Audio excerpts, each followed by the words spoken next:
Another day, another issue to talk about. Welcome everyone here at Let's Talk, where I talk You talk. and we talk, so so let's talk. We are currently at episode 25 of our podcast. As usual, I am DJ Jerah, your favorite host. And I am DJ Ara, the one and only. So for today's podcast, we have three guests, all college students from Far Eastern University, Manila. Let's start by welcoming Miss Juliana Aumentado, a psychology major. Hello everyone, good day to all of you. Followed by Miss Mikayla Manzano, an international studies major. Hello everyone, it is an honor to be your guest here for this episode. And last but not the least is Mr. Joshua Lumang, a hospitality management major. Hello everyone, I'm so excited to share my insights with you. They will share their thoughts and knowledge on the interesting topic we have in store for today, which I know for a fact will pique the attention of many of our viewers.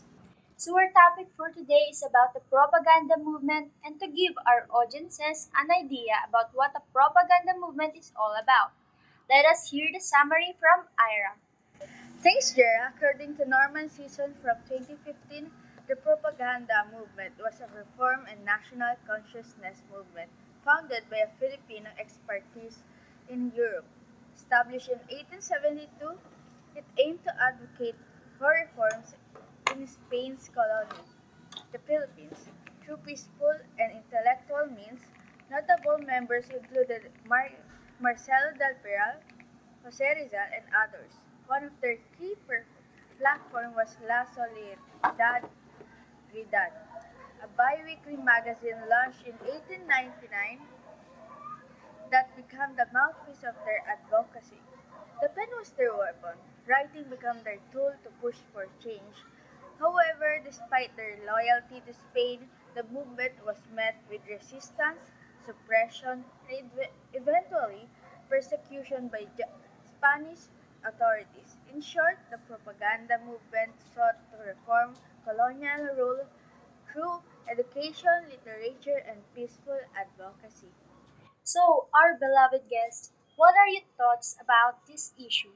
Hello, so my argument is about disinformation controlled Filipinos under Spanish rule and still manipulates public perception for those in power. Throughout history, propaganda has been used to manipulate public perception and maintain political power, as it was said by Short in 2023 in his article. During the Spanish colonial period in the Philippines, the propaganda movement became a platform for spreading information, but the truth was often twisted to benefit those in power and authority. However, the Spanish authorities saw this movement as a threat to them. Instead of addressing the reformist demands, they fought back using disinformation and fake news.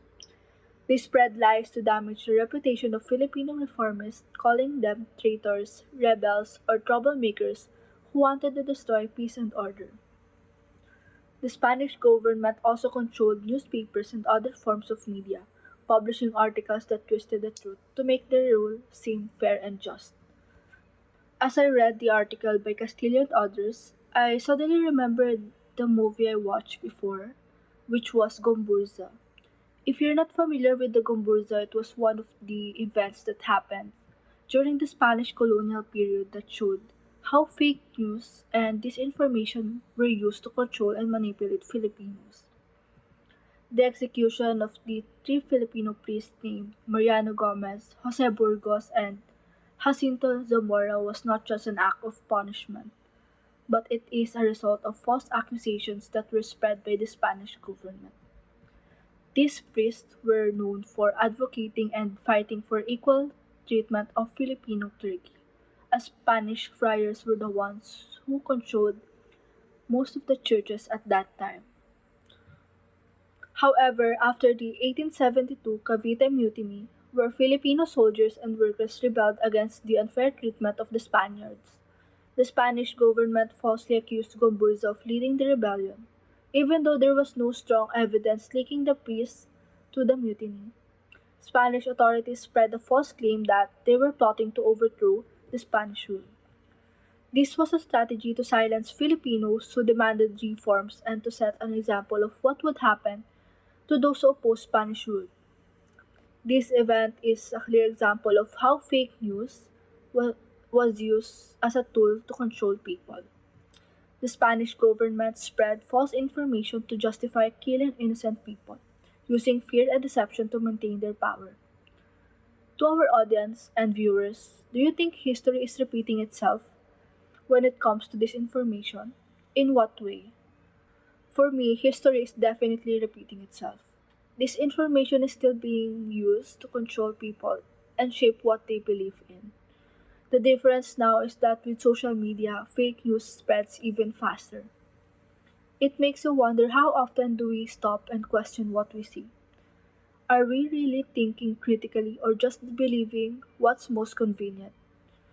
I think it's up to us to be more aware, to fact check, and to be responsible for the information we share. Because if we don't, we're just letting history repeat itself.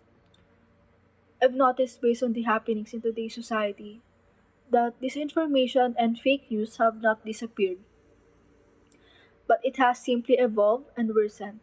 Instead of newspapers controlled by colonizers, fake news spread through social media and digital platforms, reaching thousands to millions of people. Politicians and powerful individuals with authority use those kind of schemes, like spreading false information to manipulate the public. Just like how Spanish government spread false accusations against Gumburza to silence reformists. Modern governments, politicians, and even social media users spread misinformation to manipulate public opinion and maintain control. An example of this is during elections. Fake news about candidates is used to confuse voters and influence their choices. I remember during the 2022 Philippine presidential election, Leni Robredo, the only female candidate, became a major target of fake news and online attacks. But according to the article by McCarthy in 2022, she has been a target ever since she became the vice president in 2016. Many false stories were spread about her to ruin her reputation and turn voters against her. Some of these fake news articles claim that she was weak, incapable of leading, or secretly working with communist groups. These accusations were meant to turn voters against her and create doubt about her leadership. Many Filipinos, especially those who rely on social media for news, believe the information immediately. This shows how fake news can be used as a political weapon to mislead the public and manipulate elections. What stands out is how easily people can be misled when they don't have access to the truth or don't question the information they receive. Even with the internet and access to various sources, many still fall for fake news because of personal biases and social media influence. This makes me realize that knowing the truth isn't enough. We also need to think critically to be able to know when we're being manipulated. That's why fact checking and being responsible about the information we share is important. Learning from our history is not just about remembering what has happened in the past, but it is also making sure that we don't repeat the same mistakes we did. And that's all from me. Thank you. Thank you so much, Juliana, for highlighting how this information has historically been used as a tool to control narratives and suppress those who dare to speak the truth.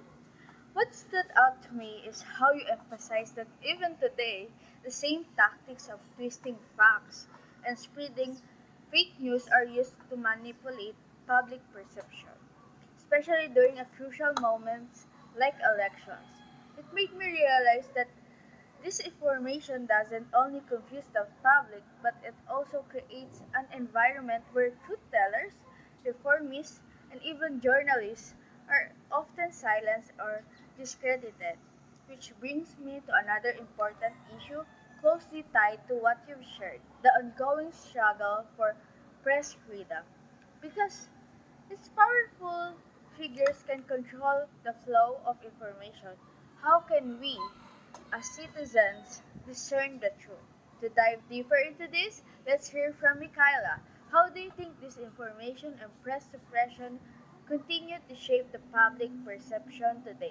And what lesson can we draw from the propaganda movement in addressing these issues? Hello, my argument is the battle for press freedom, which started with the propaganda movement, is ongoing. Today, journalists and media companies continue to face political pressure, also dealing with legal challenges that threaten their ability to report freely. In addition to Miss Juliana's insights, I would also like to share another present day issue that connects to this historical narrative, and it is about the freedom of speech and press oppression. Even today, the struggle for freedom of speech and press freedom is far from over, even if we are now living in a democracy. Journalists and news outlets continue to be intimidated, censored, and legally assaulted. For example, for sure all of us are familiar with the shutdown of ABS-CBN in 2020. Also with the cyber libel case against Maria Ressa. These incidents reflect uh, a troubling trend of press suppressions, similar to the way that Spanish authorities silenced La Solaridad. For Maria Resa's case, who is the CEO of Rappler, she highlights the vulnerability of journalists in the Philippines. She was convicted of cyber libel in 2020, as seen by many as a politically motivated assault on press freedom. Ms. Resa's situation is a part of a larger trend of government initiated legal proceedings against journalists who criticize those in power, similar to the way Spanish colonial powers attempted to silence reformist authors. Similarly, with the non renewal of ABS-CBN's franchise in 2020, it resulted in the closure of one of the largest media networks in the country. Even with over 65 years of operation, ABS-CBN was forced off air when Congress, controlled by the allies of the administration, chose not to renew its franchise. This move was widely and extensively condemned as as an assault upon press freedom, since the network had a consistent history of greatly criticizing the government policies. This incident stresses the modern day battle for a free press. It also stresses the continued threats of state intervention in the activities of the media.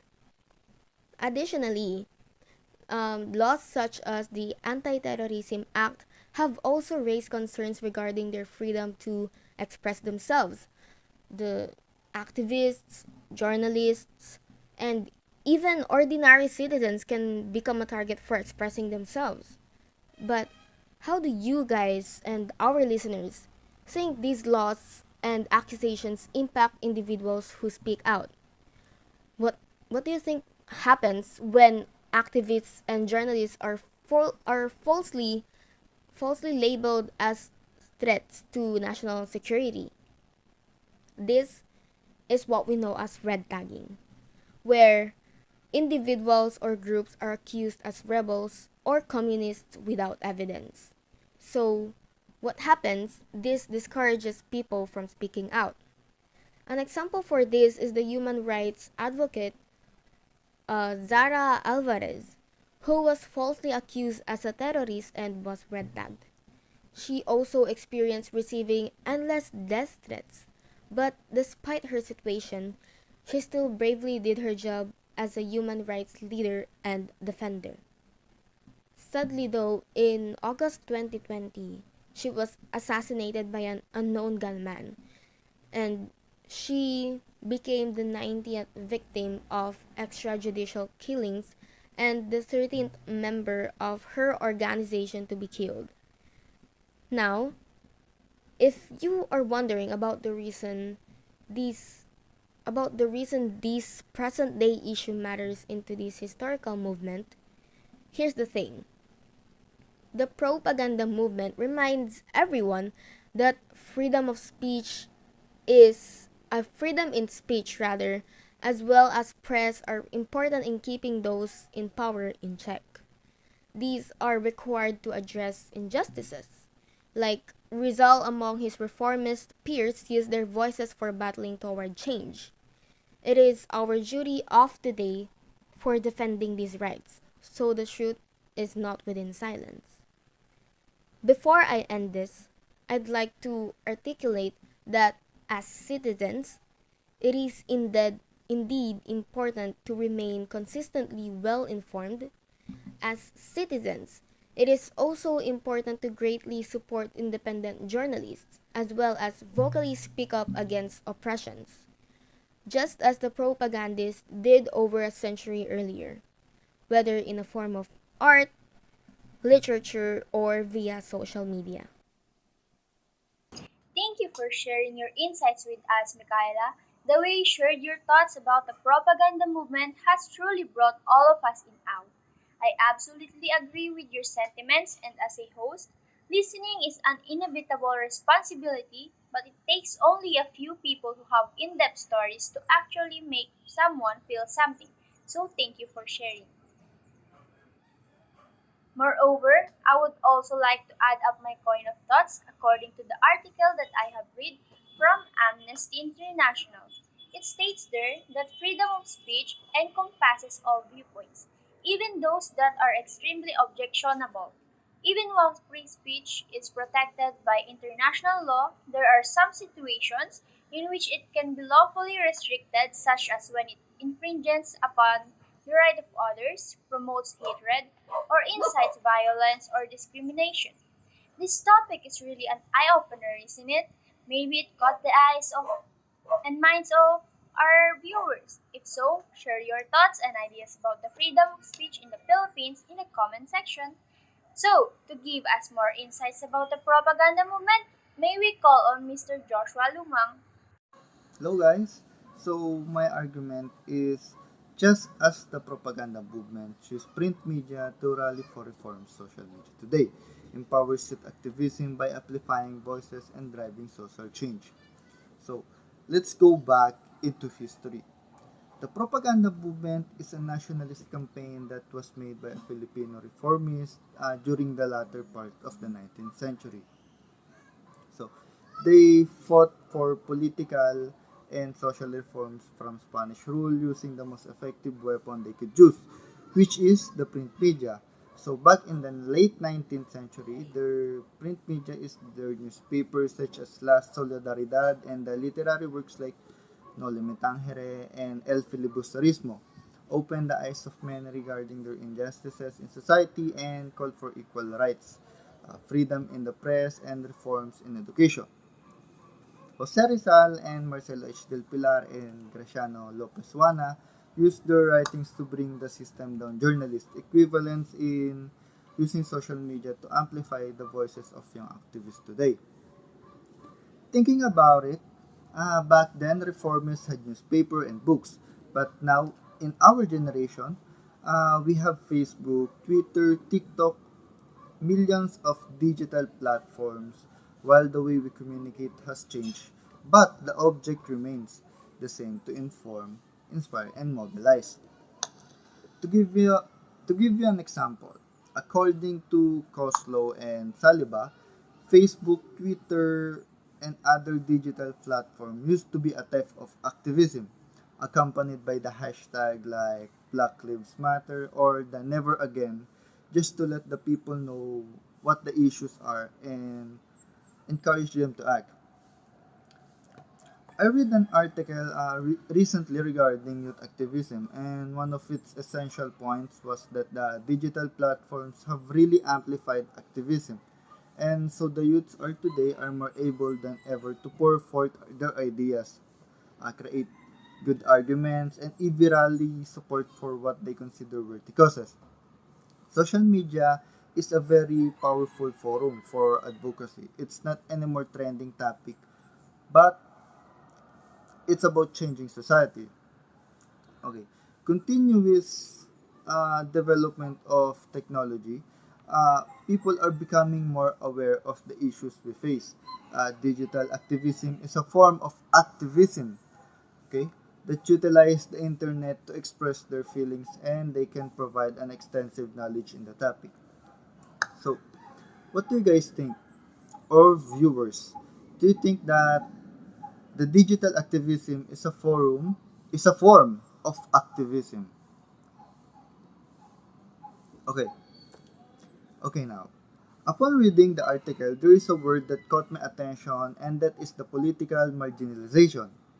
The author of the article writes about how youth are generally viewed by society as having untapped and inexperienced political understanding. I believe that because the youth are sometimes hushed by the older generation and treated in the same manner the Spanish authorities treated Rosal Marcelo del Pilar and Graciano Lopez, uh, like a rebellion.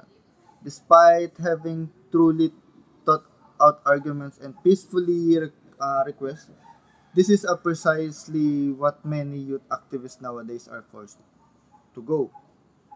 Invalidation of their idea just because of their age.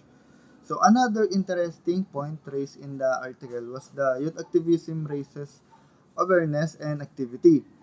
And I completely agree because young people this day are quite ready to raise their voices. Indeed, uh,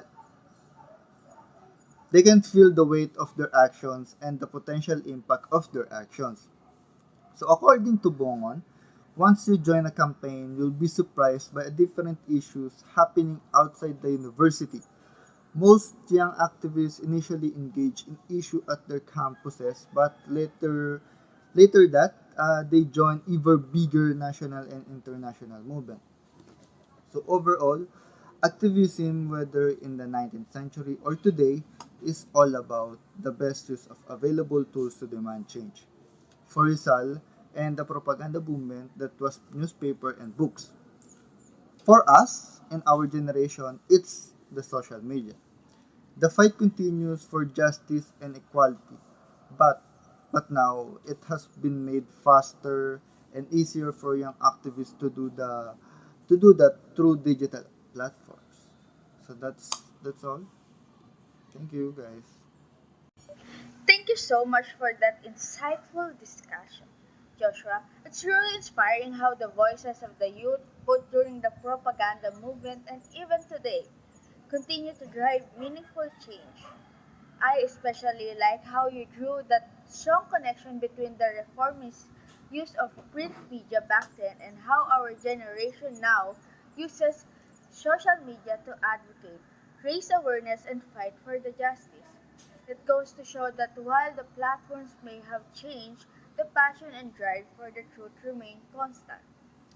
But listening to your point made me think as we reflect on history and recognize how misinformation has shaped the past and continues to influence the present. How can we, as responsible individuals, avoid falling into the trap of disinformation? How do we make sure we're not just consumers of content, but discerning critical thinkers who actively seek the truth? That's something worth pondering on. Even our audience that are currently watching this podcast could gain a lot of information and lesson to learn from.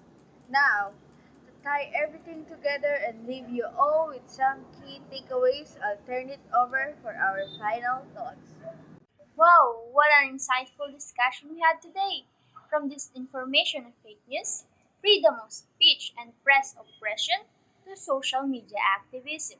There's just so much to reflect on. I couldn't even grasp everything I have heard all at once. They were all mind blowing. Absolutely, DJ Jerah. It's fascinating at the same time sobering to realize how history has this uncanny way of repeating itself.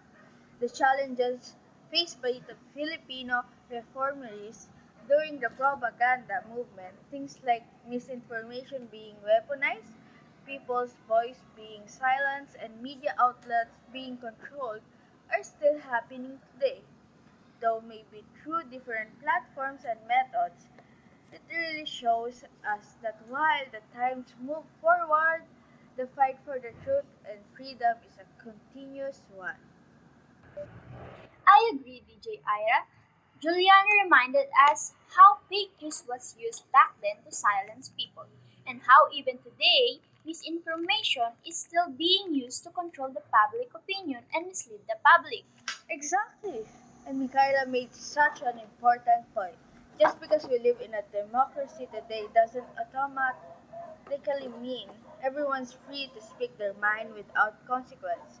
Journalists, activists, and ordinary citizens who dare to challenge the status quo still face backlash, harassment, and even real threats to their safety. It's a thought remind that freedom It's a tough reminder that freedom of speech is something we constantly need to defend, not something we can take for granted. And Joshua showed us how today's social media activism can be seen as the modern version of the propaganda movement. Social media now gives young people the power to spread awareness and push for change, just like how our Filipino heroes used print media back then. That's such a good observation. It all comes back to being responsible citizen, doesn't it? History is teaching us something vital here. Even if we have all these tools at our fingertips, it's still up to us to use them wisely. We need to discerning, fact check what we see online, question what's being fed to us, and never settle for being passive consumers of information. And of course, let's never forget the courage of those who came before us. Because of them, we can continue to fight for justice, the truth, and our freedom for today. We can't just let those things be in vain. They fought hard so we can live a better life right now, so we must protect it at all costs. That's right. Thank you for everyone who tuned in to this episode. Let's talk.